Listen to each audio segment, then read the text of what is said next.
I'm Mike Colomeco, industry insider. Been in the business my whole life, and I know what it takes to succeed. Each week we'll take you into real kitchens, filmed in real time. Backstage passes to a day in the life of chefs, restaurateurs, and their teams. The competition's fierce. Careers, life savings, and reputations hang in the balance. These are my people, and this is their passion. And that's what's next on Mike Colomeco's Real Food.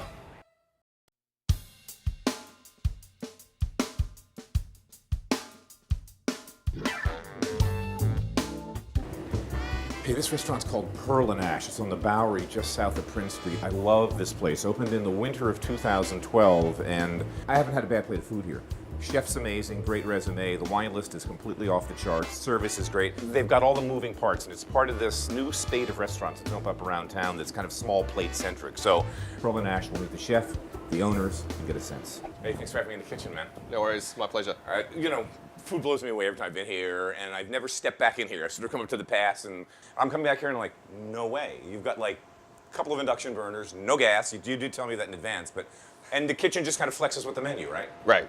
So as the menu evolves, we have the guys on each of the 3 sections. They have to continuously modify their sections. Period. So the kitchen, just like an accordion, moves any which way you want. And exactly. It's cold side, hot side, protein. Is that how you defined it? 3 sides? Yeah, protein is because the guy that cooks the protein has the only access to the oven. So the cold side has a toaster oven that they can heat up bread with. These guys pick up everything that's fried because they're right next to the fryer. Correct. So everything is dictated by the shape of the kitchen. Correct. Welcome to New York City. You're not alone. So what are you going to demo today? We've got 4 dishes you have in mind? So today we have the tiki with salmon, we have the octopus, the crispy potatoes, and the pork meatballs. Had them all, they're all dope. Let's start with one. Looks like we have mise en place for what? This is the house cured tiki with salmon. We start by just layering this dish with some of the seaweed salad. And next we... House cured salmon. Yep. We bring in a whole fish, we break it down, and then we have a basic cure mix, salt, brown sugar, and Earl Grey tea. And we lightly rub that and we let it sit for about 2 days. Next, we give this guy just a very light dusting of Earl Grey tea, tamarind dressing, goat cheese, just a very light crumble, a little bit of fresh lemon juice. We love acid. It's amazing, right? Right. And just a little bit of micro cilantro to finish. Beautiful plate of food, huh? Yeah, this is one of my favorite dishes. I mean, and it just tastes great. The flavors just come together.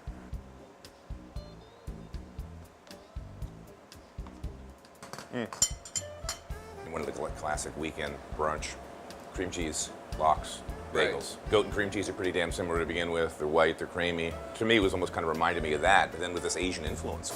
It's really hard for me to categorize this restaurant because, I mean, the food's amazing. The wine list is insane.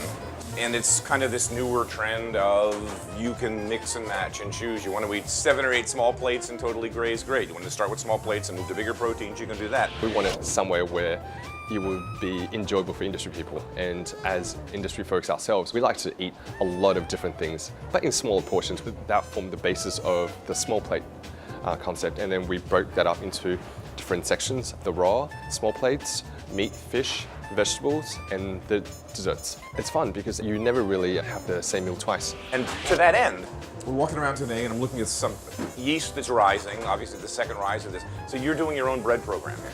We do. The dough itself includes a mix of whole wheat and all-purpose flour, both of which have been smoked with applewood. You have some kind of spread that's a combination of whipped butter and chicken fat? Yes, that gets served complimentary with all of our bread. So it's a combination of whipped butter, chicken fat, and maple syrup. That's what it was. It's amazing. I mean, it's like the best $3 I've ever spent in my life for bread, period.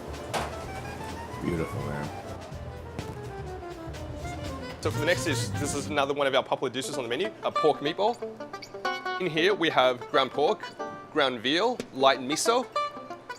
There's some confit shallots, and I believe it's a little bit of confit garlic. And the glaze? It's a chicken jus base, but we fortify with mushroom stock. Take a little bit of the shiitake mushrooms. Just kind of like, those are just barely sweated out a little bit? Yep, just a little bit of oil and salt. Some ground sopressata, This is Ground sopressata, because that's on the menu. It's listed. I'm trying to figure out where that got in there. we take hot sopressata, put it through the meat grinder, render out all the fat, and we separate the fat and the solids. And this is the solid. What's the microgram? This is actually watercress, and lastly we have bonito flakes. You can see they react to the heat coming up from the meatballs. They just kind of wiggle. They come to the table and they're like moving, like Yeah. mysteriously.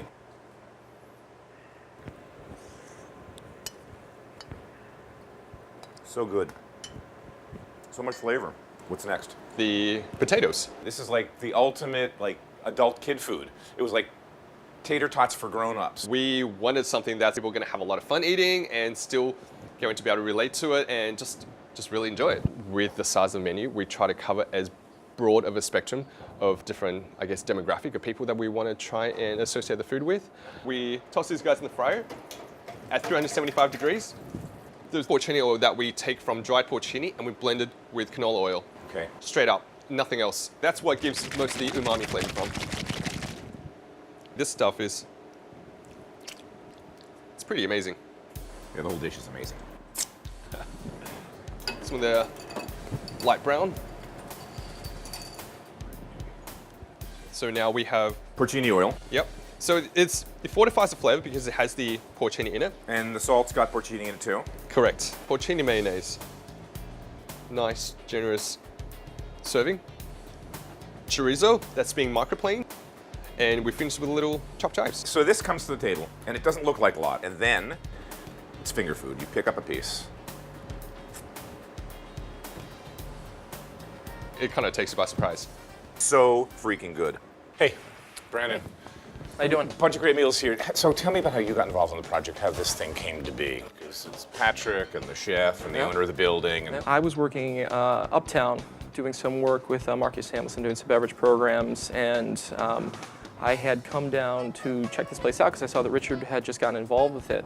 Had a couple of bites at the bar, thought they were phenomenal. Got to talking with Richard, got to talking with the owners, and they said that they were thinking about doing some changes, and this was born from it. so the next dish obviously is octopus. So we get the octopus from Portugal and we rub it in a Japanese pepper spice mixture called togarashi. And after 24 hours, we braise these in mirin for another 24 hours. And we go straight in the fryer. How many pounds of octopus do you think you go through in a week? 250 to 280, Wow. a lot. A lot of octopus. That's Yeah. crazy.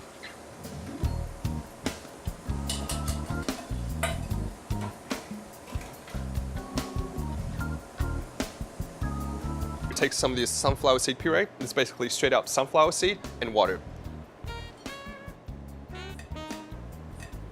Now this is the reduction made from the octopus and mirin. You have the mirin that is cooking it for 24 hours. Right. So as the octopus is drawing all the sugar from the mirin actually becomes flavored with the octopus. We strain it, we reduce it, and then we just come back and fortify the octopus with its own flavor. We also add a little sriracha, a little hot sauce. Gotcha. Just give a little kick. So we got 1, 2, 3. Very, very light dusting of these guys.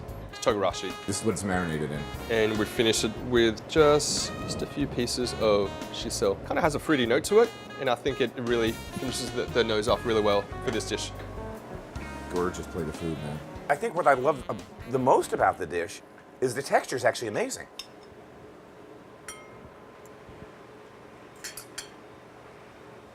So good. Thank you.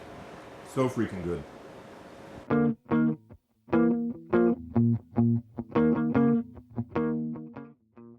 Hey, Patrick.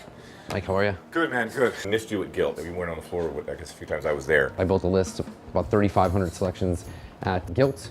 Unfortunately, it closed the restaurant down when the ownership switched hands of the hotel. And I had a hiatus, and Richard hit me up and said, we're going to open a new restaurant concept. We'd be interested in coming on board and you know, helping us with the wines. I was like, yeah, sure. Eventually, I twisted their arm and got them to okay, 200 bottle list is what we opened with. The philosophy behind the wine list is we want to try and bring in classics and, you know, the more contemporary wine ideology. Burgundy and Bordeaux. That's classics. Old school stuff for sure. Chablis, so a good example will wine some age on it. 2007, which is not ancient, but it's not always a common case to find white wines with some age on them. And when white Burgundy has age on it, you know, it kind of fattens up, which gives it a lot more stuffing, you know? Yeah, and this is neat because it has that great mineral backbone and acidity, and yet this plumpness to it. Next, we're gonna taste some wine from California. I think the movement that's happening in California is pretty exciting right now. So this is a great example, Dirty and Rowdy, which is a great producer in Napa, actually. Semillon. It's a great Barado that you would find. Bordeaux Blanc. Yeah, exactly. That's yeah. it. I mean, that's most famous in Sauternes. Right. Yeah. He's working organically as well. Natural wine as a whole has really taken off. Yeah, it's big. It's big. It's game-changing stuff. So now we'll have something from the Jura. They produce like nothing, like less than 1% of France. It sits between Burgundy and Switzerland almost. Yep. It's a funny little community. Look Yeah. at this color. So Yeah. what's the grape? So this is made from a grape called Pulsar. For me, this is one of the best interpretations for red wines. You know, it's fresh, again, very floral, like rose petals. Right, and look at this color. Almost, I mean, I've seen rosés that have been almost this color. It has way firmer tannins than I would have thought. Yeah. Then this must be coming off the skin. Yeah. 'Cause there's no oak on this. No, yeah, I mean, it's old, large, neutral oak barrels, yeah. All right, last wine. and Okay, then we'll good. let you get back to work. So we should definitely drink some so old wine. Cab Franc, Loire Valley. Exactly. 85 vintage from Ogorofo in Chinon. That's great. Ridiculous, right? There's like an iron kind of quality to it. It begs for a steak, that one. Exquisite wine, just brilliant. Continued success. Cheers. Yeah, Thanks so man. much. Thank Yeah, you. Yeah.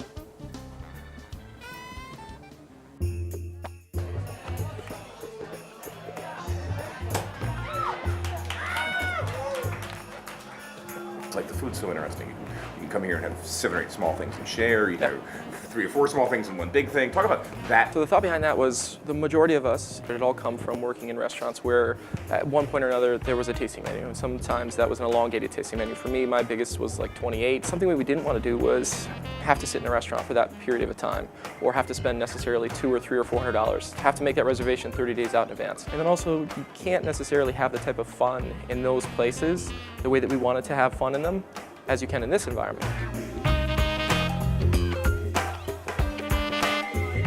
This is our soft roasted egg dish. It's basically egg, bread, leafy greens, and walnuts. There's a walnut vinaigrette that goes over the top, microplaned walnuts. Right, that's what he's microplaning on the top with walnuts. Yeah, these little fluffy snow look-like things. Right. This goes really well with the bread. Egg yolks never met bread they didn't like. It's the great potatoes. I see everyone's ordering these. So chef, the short rib. So that's a braised short rib, and we actually braise that for close to 3 days to get all the flavors into it. Underneath the salsify puree, sauteed oyster mushrooms. What's the puree? Salsify? Salsify. Some oyster mushrooms and sorrel. So this is a lamb belly. Like bacon, great cut of meat. Layers of fat, layers of meat. Exactly. We glaze it with a little bit of ras el hanout, which is a North African spice. Black garlic puree, finished with a little carrot puree. That's the carrot that's been cooked in carrot juice and puree, so it's like really strong in carrot flavor. Carrot steroids. Right. Sweetbreads? Veal sweetbreads. Just let it sit in cornstarch until it builds up a thick layer. Fry for a good minute. Finished with a little bit of sherry reduction glaze. That's glazed over the sweetbreads. So it's a little bit like General Tso's chicken. And then finished with nasturtium and nasturtium flowers.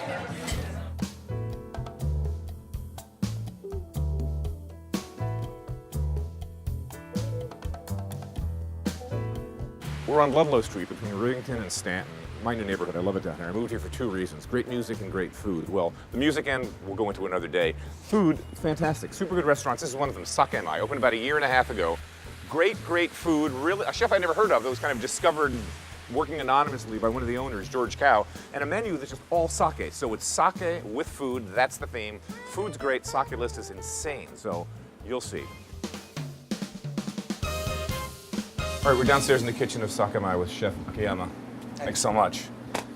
I had some great meals here, big fan. The chef actually speaks English better than he thinks he does. But because he's more comfortable in Japanese, we're gonna have George translating everything and keep him in his comfort zone. So 4 demos to do today.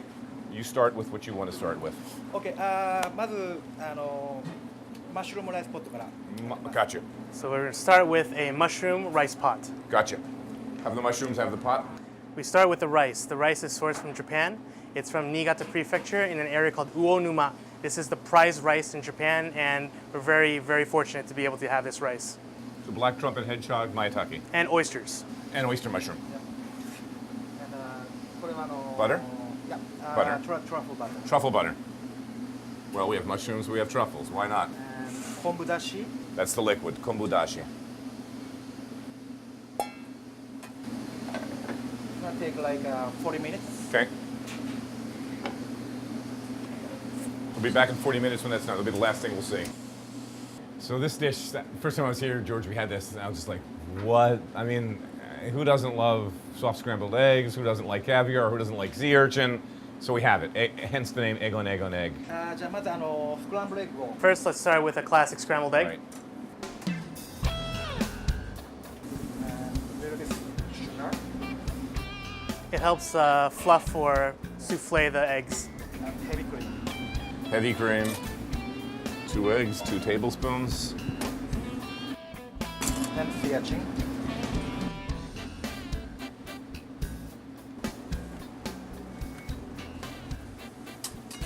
Sea urchin は生のものを上にフォークに乗せるものと中に入れるものを出すんですけど It's important to accentuate both flavors, the cooked and the fresh, and having them both combined together really makes a huge difference. Because you're going to see the fresh back on this again. Yes. Say the pan's just barely warm, not very hot.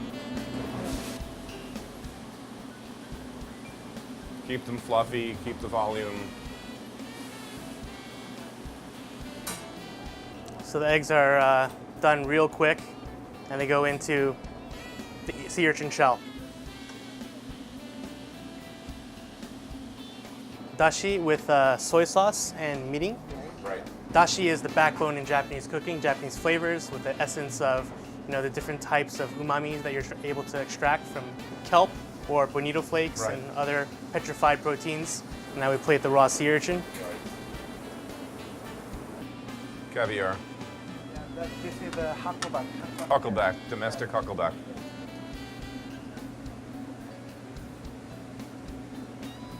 And that's how it comes to the table. Yeah, there's no delicate way to do this. You kind of want to get in here and just mash it all up, get everything on the spoon. Nobody else is doing this dish in the city. The chef came up with it. It's freaking brilliant, and the taste is so damn good. So I have a beautiful Dasai 23. This is a Junmai Daiginjo style sake. It's very aromatic, very floral. It's very gentle on the palate, and I think the perfume and the aromatics go really nice with a nice fluffy dish like egg on egg on egg. The point of this restaurant, and there is a point to this restaurant, is what? First of all, the name Sakamai, the characters that we picked, sake and mai, dancing sake. But it's a festivity to celebrate what sake is. Sake, basically, plain and simple, the artisan handcrafted product from Japan called sake. Great pairing, George. Thank you. All right, chef, what's next? This next dish is our foie gras miso on infused dashi daikon. One of his signature dishes. The Hudson Valley A foie gras is marinated for 24 hours in saikyo miso, which is a miso you find in the western part of Japan. Tends to be a little bit more sweeter, more whiter. It hasn't aged as much. Usually with pan-seared foie gras, we don't add oil or any other fats. But because it has that miso, we want to expedite the charring, and so we're adding a little bit of oil in first. So as the foie is on the pan, we're gonna heat up the daikon. The daikon has been simmered and resting inside dashi for about 2 hours. でこれをサラマンダーでブロイル We'll throw this in the salamander and let it broil for a quick flash.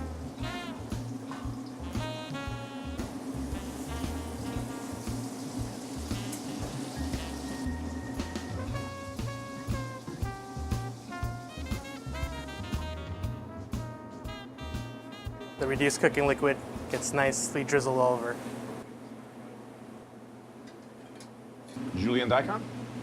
It's a scallion, Tokyo scallion. Ah. Yeah, Tokyo scallions tend to be sweeter, a lot more balanced. And what's that? Some chili pepper. It's a really pretty plate, too, huh? This is the first unpasteurized sake available in the Japanese market. It's called Kikusui Funaguchi. Funaguchi just means straight out of the press or the mouth of the press. So it's as fresh as it gets. Sakamai was a place where we wanted to demystify what sake is to Americans with good knowledge, with good product. And a really great chef. I mean, it's funny, you sort of found this guy that was under the radar that Absolutely. nobody had much heard of. Where did you meet him? Craigslist? I don't think so. Well, we go way back to my D'Artagnan days, and I think that's where I met you. And I said, I really like this guy. I gotta, stick around and see what he's up to. And next, few weeks, few months, every dish that came out was just really inspiring. The timer went off. Let's serve the rice. でこれマッシュルームライスポットなんですけども、 So this is the mushroom rice pots. I love mushroom. It's always nice to throw a little bit of fresh shaved truffles on top of mushrooms. No one's gonna complain at my table. All right, chef, thanks so much. All right.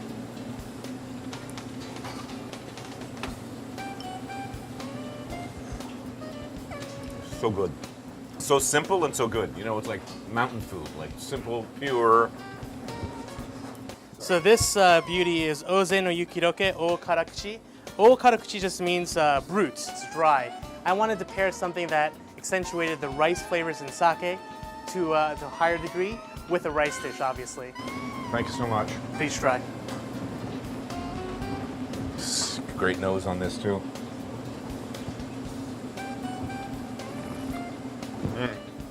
With the rice, with the earthiness of the And you're right. dish. This is really dry. I mean, there's no tannins in sake, but really dry, kind of has that same cleansing feel to it. And now we're gonna go to this. Explain to me what this is. Well, this is basically the authentic Japanese Wagyu. Wagyu means wa is Japan, gyu is beef. Wagyu from Japan is 100% breed. Heavy barley in the diet, heavy grain diet. Yes. You give them less stress. A lot of times, different farmers will have classic music playing, have fans blowing, Whatever, keep them comfortable. feed it sake, feed it beer, all these things to just let it live its life until the day of, and we're able to yield something very, very spectacular. It's not just the marbling in this meat, but it's that fine intramuscular marble that almost turns the whole thing.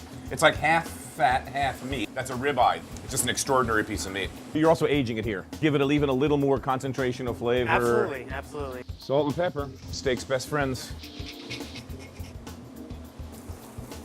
Dry pan, which you would never do, otherwise do. it'll stick. Yes. But because this is basically almost 50% fat, just like sauteing foie gras, dry pan.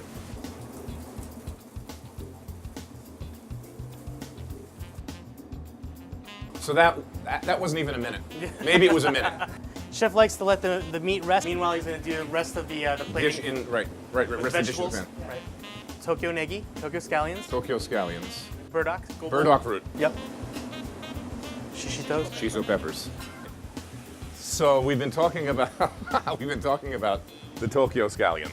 It literally is like a scallion on That steroids. white part is From here to right. here, It's almost like leeks. and milder, not Milder, as yes. hot, not as garlicky, not as assertive. Vegetables are just really lightly grilled.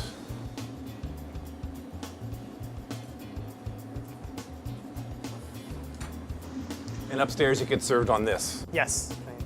A nice stone slab. All the larger dishes actually are cut so that we can have them bite size. So you're able to enjoy the drinks along with simple bites. And tell me about the sake pairing for this, because now we got blood and fat. The style of sake that I paired with grilled meats, grilled proteins, is either a Yamahai or Kimoto style. We extend fermentation for an extra 2 weeks. It actually brings up the natural lactic acids. We're able to really pump up those sharp, edgy, acidic tones. And what's the sauce at the end? This is the black garlic miso. Black garlic miso.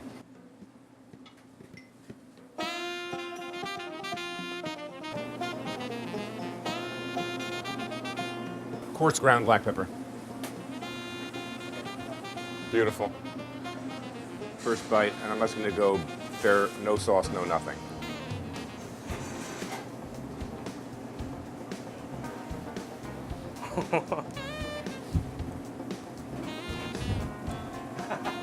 The beefy flavor is amazing, and yet it's like butter.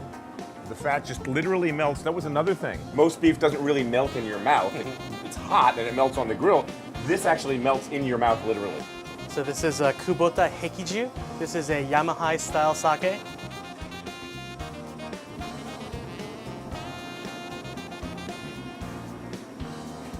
It just has weight to it. I mean, it has minerality, acidity really, but it has some nice mouthfeel and nice weight to it.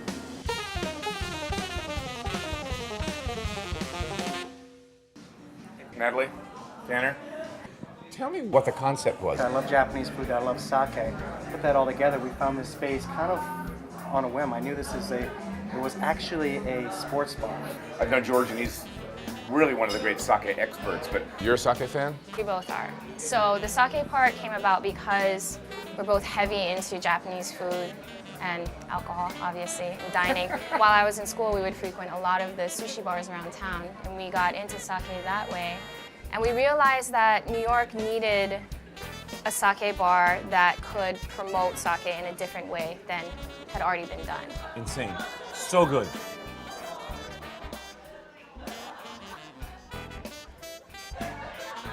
So, Pearl and Ash on the constantly evolving Bowery. I love that place. An insanely good wine list. A party every night, and the food's just spot on. And Sake and I, you know, a totally different vibe here, but really great food. And if you want to get into Sake, Sake 101, this is the place. So, here, 2 of 10,000 more reasons that we love living in New York. See you next week. So tell me about what we're making today. Winter citrus cheesecake. It's kind of in between a navel orange and a blood orange. How are you making that gel? It's blood orange, it's a little bit of coriander, and it's set with tapioca.